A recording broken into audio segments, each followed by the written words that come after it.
I'm really emotional today. This industry that I love so much, the one I invest my time, energy, and money into, keeps proving that despite how it might look on the surface, there hasn't been much progress in how idols are treated. And honestly, it makes me feel guilty sometimes. Am I part of the problem? Are our expectations and enjoyment the reason minors have to go through such horrible treatment? Kira just announced her lawsuits and departure from the group in an Instagram story. It's a 77-page lawsuit filled with disturbing details of abuse and mistreatment by JYP Entertainment. The more I read, the sicker I feel. In her statement on December 7th, Kira said she filed a lawsuit the day before and is officially leaving her group in the company. She explained that she experienced mistreatment and felt it wasn't good for her mental health. What's even more shocking is that she revealed one of her group members had tried to end her life and others had turned to self-harm. She mentioned she decided to leave back in May, but JYP hadn't officially ended her contract, so she finally took legal action. This really explains the mystery around what's been happening with Vcha lately. Fans kept asking, where are they and why all the radio silence? And now we know her statement was actually really well written. She thanked JYP for the opportunities and training, thanked Vcha, and even said she still loves K-pop and Korean culture. But she made it clear she wants to make music in a better environment. Now, about the lawsuit itself. Let's not forget that all the Vcha members are still so young when they started. From the A2K show to their debut, they've been under pressure since day one. Kelly's age, in particular, has been widely discussed. She was just 15 at the time. And then her hiatus in March was announced due to health issues. Now,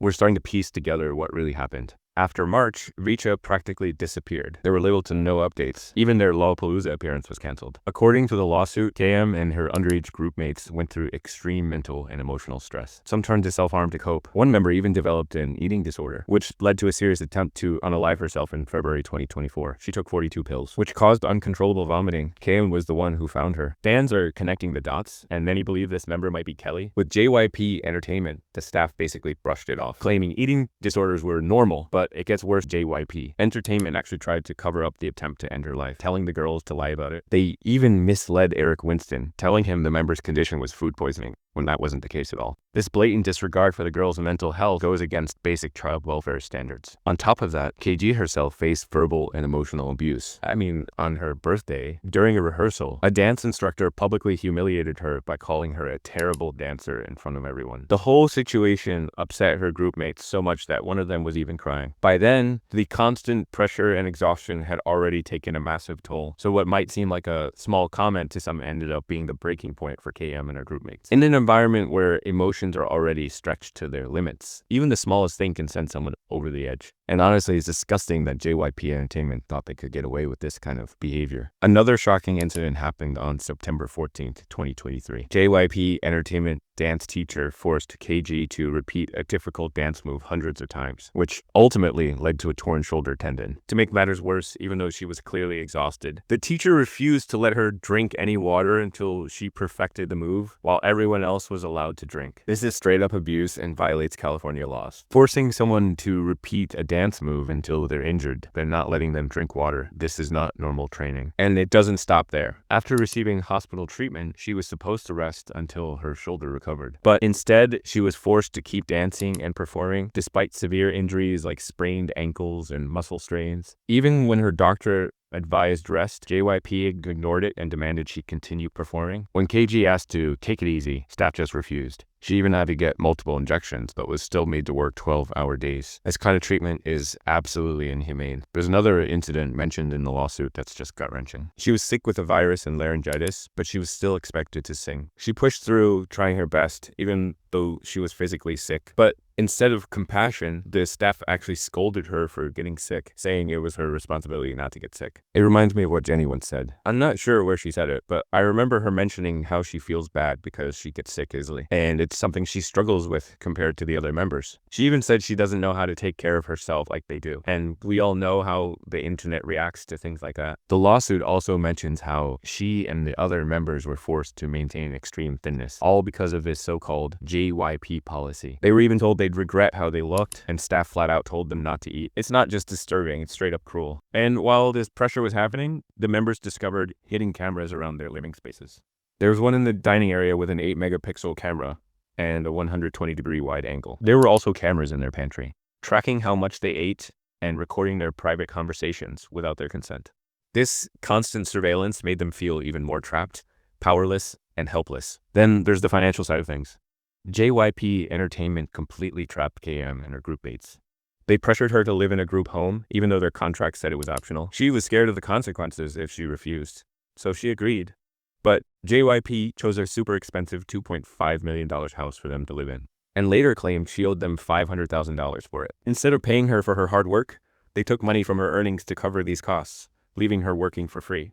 And why? So JYP could use the fancy lifestyle to attract more fans and make more money. It gets even worse. The lawsuit says Kim was forced to work overtime. Staff would tell her she was disappointing them. So she worked from 7 a.m. to 10:30 a.m., attended school for 3 hours, then trained from 10:30 a.m. to 7 p.m. After that, she'd train overtime from 7 p.m. to midnight. Sometimes until 1 or 2 a.m., she barely had any time to sleep or rest properly. She was completely drained physically and emotionally. And get this, she wasn't paid a dime for all those overtime hours. For over 6 months, JYP Entertainment only paid her $500 a week. That's way below California's minimum wage for a 12-plus hour workday. And on top of that, they charged her $500,000 for company expenses, a massive debt for a minor. She appeared in major media outlets, performed at large venues. Those performances and appearances earned money for JYP, but she didn't see any of that. In fact, she was told she owed the company even more money. I remember a few months ago, someone posted on Twitter that Vcha was probably trapped in a 360 contract. And looking at this situation now, it's clear this kind of contract is designed to take a percentage of everything. Endorsements, acting gigs, appearances, performances. It might sound good at first, but it essentially traps rookies, especially when they're not that famous yet. They end up not earning much. And we're seeing that happen with what JYP did. The lawsuit also mentions there's zero financial transparency between JYP and KM. There's also a screenshot of a heartbreaking conversation between KM and another group member. And it really shows just how much abuse they've suffered. You can see how mentally drained they are, and it's just gut-wrenching to read. I'm honestly relieved that KM filed this lawsuit and announced her exit. I really think it's the best decision for her, as hard as it is. I just want justice for her and the other group members who've been through this. It's tough though. Hearing these stories from idols who've been through abuse and mistreatment is nothing new. It's been happening for years and it's still happening. And what's worse, we don't see any change. That's what really saddens me every single time. At the end of the day, we have to keep speaking out about these issues. K-pop idols are real people, and their well-being should come first. No amount of fame, money, or success is worth the kind of abuse and mistreatment that so many have faced behind the scenes. Change has to happen, and we, as fans, have a responsibility to demand better. Please support these idols, but in a way that doesn't contribute to their suffering.